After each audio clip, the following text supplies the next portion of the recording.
Welcome to the channel. I gotta put out another RC video. I'll explain after we roll the intro.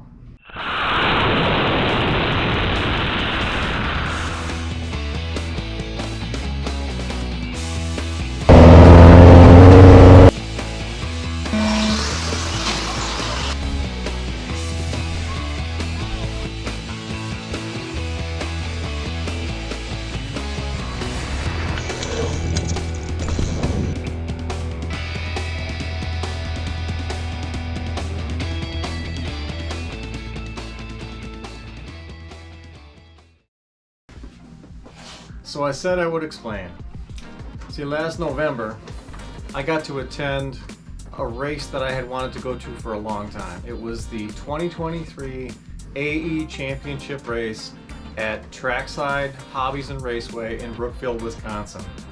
This thing had been a dream of mine for a while. I just wanted to go see the pro guys race and just see what it was like. I had a great time. It was 4 days of racing and qualifying. At the end of it all, I was a little bit disappointed with my performance, but we'll get into that here shortly. Alright, so why was I disappointed in my performance? Well, I never did find the speed that I knew that I was capable of, and I think I made 3 big mistakes. Matter of fact, I know I did. I had never been to the track before. I wasn't really sure what the surface was, but all the pictures and the video that I had seen led me to believe it was a clay track. So I showed up with a bag full of tires for a clay track, and I think that they ended up being the wrong compound for this hard-packed dirt surface that we were trying to race on. The other mistake that I made is I showed up with 3 brand new cars. I run all Associated cars, and Associated had just made the change to 13mm shocks on all their cars. Not really understanding what that meant to change from 12mm shocks to 13mm shocks. Once again, I know I was running way too heavy of a shock package for the Trackside track. Those 2 things led me to have traction problems all the time. I could never seem to get the tires broke in right. The cars never felt in the track. They always seemed to just be kind of skating around on the track. I struggled with forward bite. It actually led me to putting a whole bunch of rear toe in the car. If you don't know what rear toe is, on these cars you can actually adjust your rear wheels so that they point more inward. That helps the car to want to go forward more. The problem with putting a bunch of rear toe in the cars is they don't like to turn corners. They want to go straight. So looking back and analyzing the video of my performance, you could see my cars not want to turn. They seem to be okay in the straight line, but they especially in RC off-road racing, most of your speed comes from how you corner. And if your car wants to go straight and not corner well, you're leaving a lot of speed on the table. So, about a month after getting back from the Trackside race, me and some friends, we attended another race. We went down to Bill's Hobbies in Indiana, and we attended the Vintage RC Invitationals. And let me tell you why that's significant. Having about a month to think about my trackside performance, went down to Bill's, and that ended up being an actual clay track. My cars, with a couple minor adjustments, felt fantastic, and that was such a change from the way they felt at Trackside that it was notable to me. As a matter of fact, they felt so good that I was able to win the A main in short course, finish second in stadium truck.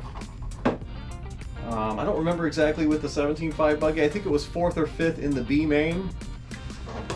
And with my vintage car, I just missed the A main. I just barely missed the bump to the A main. I was gonna win that B main and get that last bump position, but I clipped a tube on like the last lap and popped a ball cup and had to finish with only one steerable wheel and I got passed on that last lap.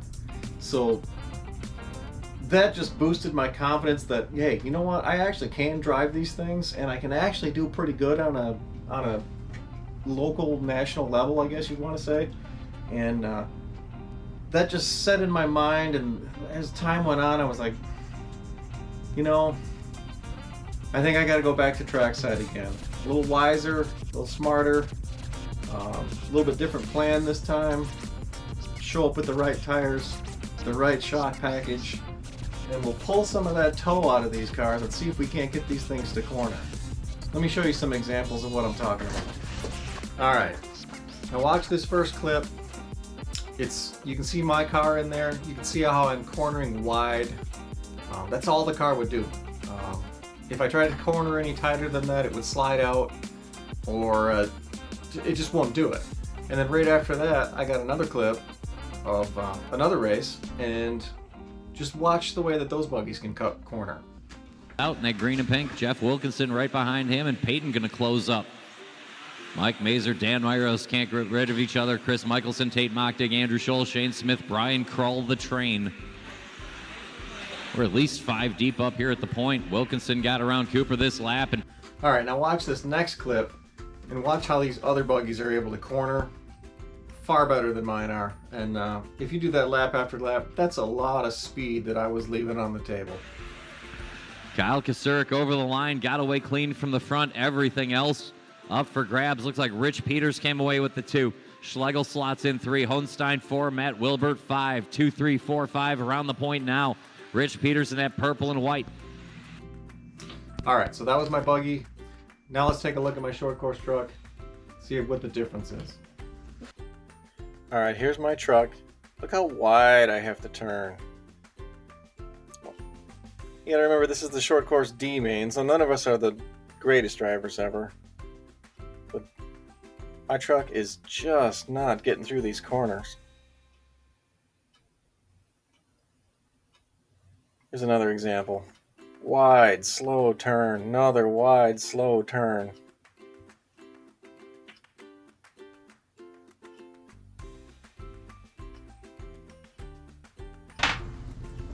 Alright, so here's an example of some trucks that are actually set up right and are making good corners. Watch how much tighter and quicker they look. Preston Shearer looked to have gotten off to a good start as well.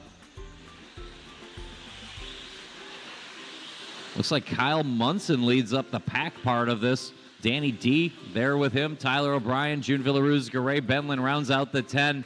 7 minutes is a long main. So how can I sum this video up? Basically, I have 25 days to get all my stuff ready to do this trackside again. And I am really hoping to do much better this time. All right, boys and girls, get out there and live. Life is full of adventure. Get out there and have some adventure. Don't forget to bring some people along with you. Nobody likes being alone.